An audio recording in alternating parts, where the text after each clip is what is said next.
Halo guys, jadi kita bertiga udah ada di depan studio pendidikan tari. Nah, kebetulan kita udah janjian nih sama anak-anak dari Prodi Pendidikan Tari buat diwawancara mengenai pelestarian budaya di perguruan tinggi. Yuk langsung aja guys.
Teman kita yang udah kita janjian untuk diwawancarain, boleh perkenalan diri masing-masing nggak? Boleh. Sebelumnya perkenalkan, nama aku Hasnida Nursauni, lalu di sebelah ini ada Dimas Fajar Setuai.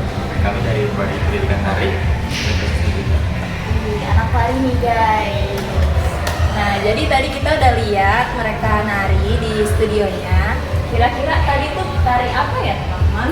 Itu tuh tadi tari ragam dasar Betawi nih. Terus Itu kayak cuma sekedar kompilasi dari gerakan-gerakan dasar Betawi. Jadi kalau buat ditanya maknanya tuh sebenarnya nggak ada ya, cuma kayak itu sebagai buat pembelajaran buat para pemula. Jadi kayak disusun gerakannya biar kita tuh terbiasa gitu dengan dengerin musik sama bisa dengan gerakan dasar yang ada di tarian Betawi. dasar ya, dasar sebelum nih kita tahu nih apa namanya gerakan inti dari sebuah tarian berikutnya, tapi ini harus di dasar-dasar Ya, jadi itu benar-benar gerakan yang awal banget buat orang-orang pertama kali belajar tarian Betawinya ini.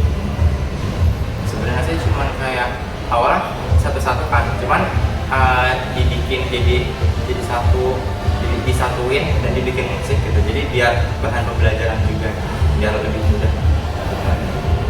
Nah, selanjutnya nih kira-kira kan sekarang udah modern lah ya, orang-orang tuh udah jarang yang tertarik sama daerahan kita ini, apalagi kalian tradisional gitu kan.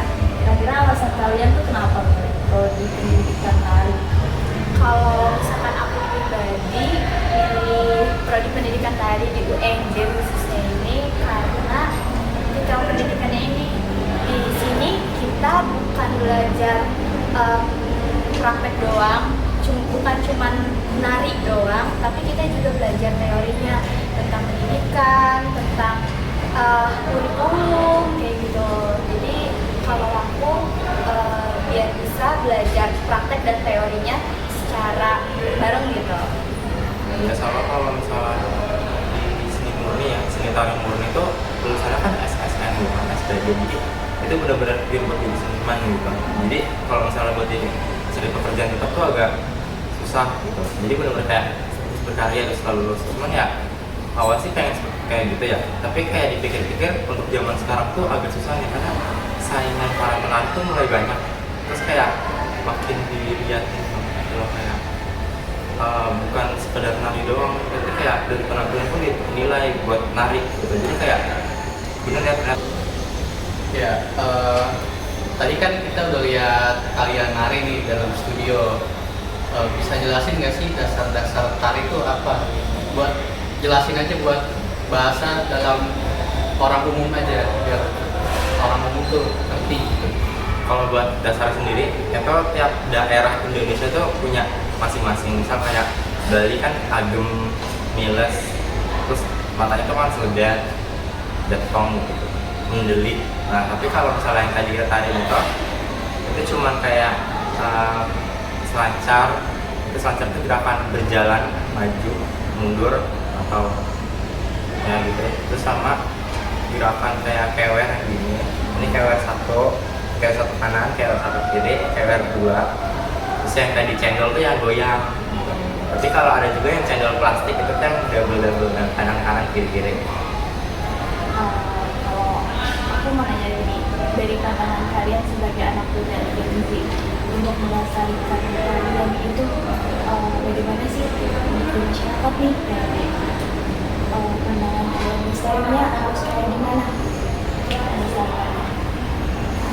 Buat melestarikannya itu sendiri mungkin bisa dari kecil nih, kayak misalkan setiap di acara Agustusan gitu kita bisa tampilin tarian-tarian tradisional biar dari masyarakat kecil dulu bisa tahu nih kalau misalkan ada tari tradisional yang seperti ini gitu. Terus mungkin bisa lebih berkembang lagi kayak di festival-festival. Jangan sampai tarian-tarian tradisional kita ini, budaya Indonesia ini tergeser sama tarian modern dari barat. Nah, terus apalagi sekarang kan lagi banyak banget dan booming banget K-pop kan. Nah, jangan sampai tari tradisional ini tuh kegeser gitu loh. Nah, jadi kita sebagai orang Indonesia dan sebagai masyarakatnya juga harus bisa kayak menunjukkan bahwa tari tradisional budaya Indonesia ini bisa sebanding dengan tari-tari modern di luar sana. Nah, itu dia teman-teman kita, selagi generasi muda atau generasi Gen Z lah ya pada zaman sekarang harus melestarikan budaya atau tradisi yang udah ada di Indonesia. Apalagi tradisi yang ada di Indonesia itu beragam banget, bermacam-macam. Nah, jadi kita sebagai masyarakat harus tetap menjaga tradisi tersebut. Mungkin itu saja dari kita. Dadah!